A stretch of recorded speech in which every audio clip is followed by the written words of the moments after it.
It was just a year ago. On the outskirts of Rio, Jair Bolsonaro's supporters strongly believed their candidate would bring a new direction to Brazil. Among them was Glazer, a 27-year-old electrician. One of the 55% of the voters who chose Bolsonaro, Glazer was drawn by anti-corruption messages and security promises from the former army captain. I think the change he brings, notably thanks to his economy minister Paulo Guedes, will take Brazil in the right direction, with more job creation. We found Glazer a year later, not far away, at his home in Nilópolis. Here, over 70% of voters voted for Bolsonaro in the presidential runoff, many because they rejected corruption scandals in the Workers' Party. Since the election, Glazer has become a driver for a ride-hailing app and dreams of becoming an entrepreneur. Twice already, his car has been stolen. His neighborhood suffers from high insecurity. While Brazil's homicide rate is falling, it's still too early to see how much government actions may have caused the change.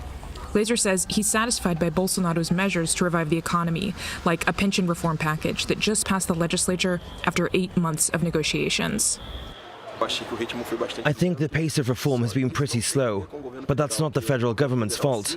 As soon as Jair Bolsonaro took office, he quickly sent the proposals to Congress, which took quite some time with revisions and made several changes to Paulo Guedes' initial project. And then the Senate also sat on the proposal. According to recent polls, 44% of Brazilians approve of Bolsonaro's government. While these numbers are lower than at first, Bolsonaro's base of support remains solid. In early October, the first conference of Brazilian conservatives, inspired by an annual conference organized by a right-wing American lobbying group, has a full house in São Paulo. Despite the fact that the vast majority of media attack the government and do not report the truth, the important things, the Brazilian people understand that Jair Bolsonaro is sticking to his promises and governs in an excellent way.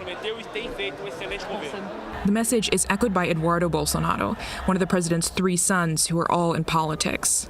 The president recently abandoned a plan to make Eduardo ambassador to the United States, and Eduardo is now the head of the Social Liberal Party in the lower house of Congress. We're talking about pension reform, tax reform, privatization, schools co-managed by the military. This is the new Brazil, which will restore the confidence of international investors to improve the life of the 13 million unemployed people in Brazil.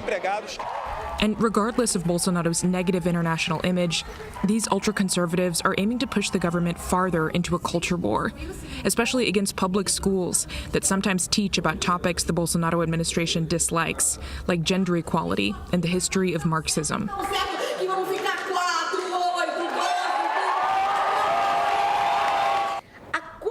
The cultural counter-revolution we want to implement will take another 10 or 15 years. But we are moving forward, and the Brazilian people are very happy. But 1 year after Bolsonaro's election, not everyone agrees. On this day, professors, students, and officials are mobilizing in the center of Rio. They denounce the budget cuts, reforms underway in public education, and plans to privatize some 20 public companies.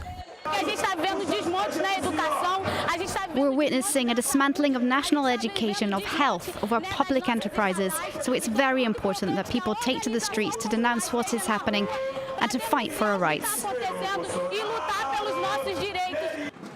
Budget cuts in federal universities have resulted in the freezing of thousands of scholarships since the beginning of the year. Here in Rio, the birthplace of affirmative action policies that widened access to universities, some state lawmakers now want to abolish those policies.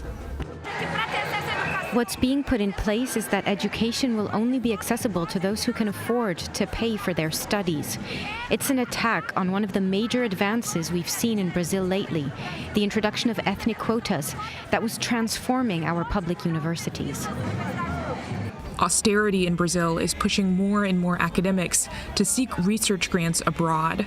And the political climate has also pushed activists and elected officials to flee the country. Congressman John Willis, an advocate for LGBT rights who has received death threats, went into exile in Europe because he no longer felt protected enough with the extreme right in power.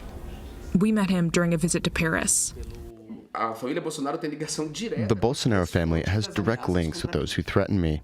The white homophobes, the white supremacists, the neo-Pentecostal religious fundamentalists, and the criminal organizations that control areas of Rio de Janeiro. After 13 years of left governments in Brazil, the far-right administration brings a deep ideological break. Even so, a corruption scandal has now befallen Jair Bolsonaro's party. His support depends, above all, on delivering positive economic results.